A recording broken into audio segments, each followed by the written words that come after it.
То сдержанная, то неудержимо страстная. Она даже паузу на сцене умудрялась сыграть ярко и с чувством.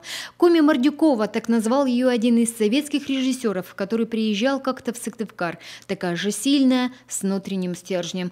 Коллеги по сцене хорошо помнят, как Глафире Сидоровой удавалось своим жгучим темпераментом зажечь всех вокруг. И вот этот темперамент, она сильнее, я эмоциональнее, она эмоциональнее, я еще.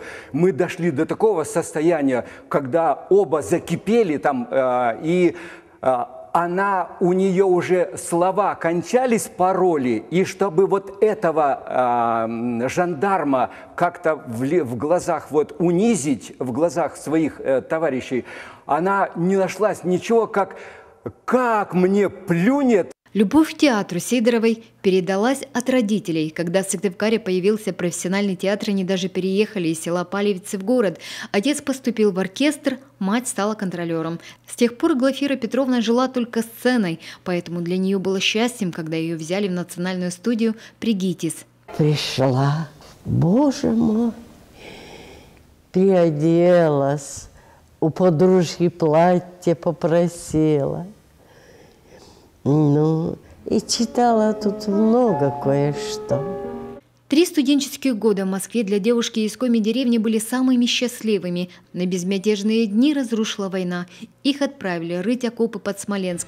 На всю жизнь Глафира Петровна запомнила, как по дороге их поезд бомбили немецкие самолеты, как на них наступали фашистские танки, как она бежала, прячась от пуль в сторону леса. Ей повезло, но многих друзей тогда она не досчиталась. Учебу Сидоровой заканчивать пришлось уже в Коми. Папа.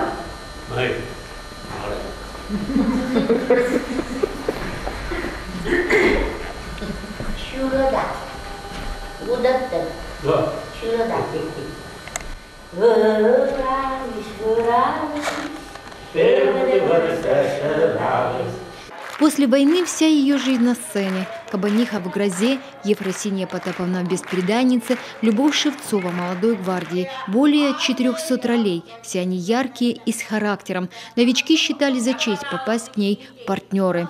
Над своими ролями работала, а это просто, ну, как-то как фанатично.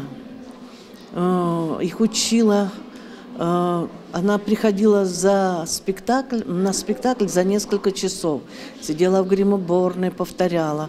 Возьмет кого-то за руку, ну, предположим, меня за руку из молодых, если мы были партнерами, посадит рядом с собой и заставляет вместе вспомнить все вот то, что нужно вынести на сцену. И поэтому, может быть, с этого нам легче было сразу выходить на сцену, потому что ты уже знал, чего от тебя хотят. Вот и сегодня Глафира Петровна как будто снова готовится к роли. Прическа, кружевные перчатки на руках, наряд. Словно она и не уходила из театра, которому прослужила больше полувека. Елена Кононова, Мария Уляшова, Иван Богомолов, телеканал «Юрга».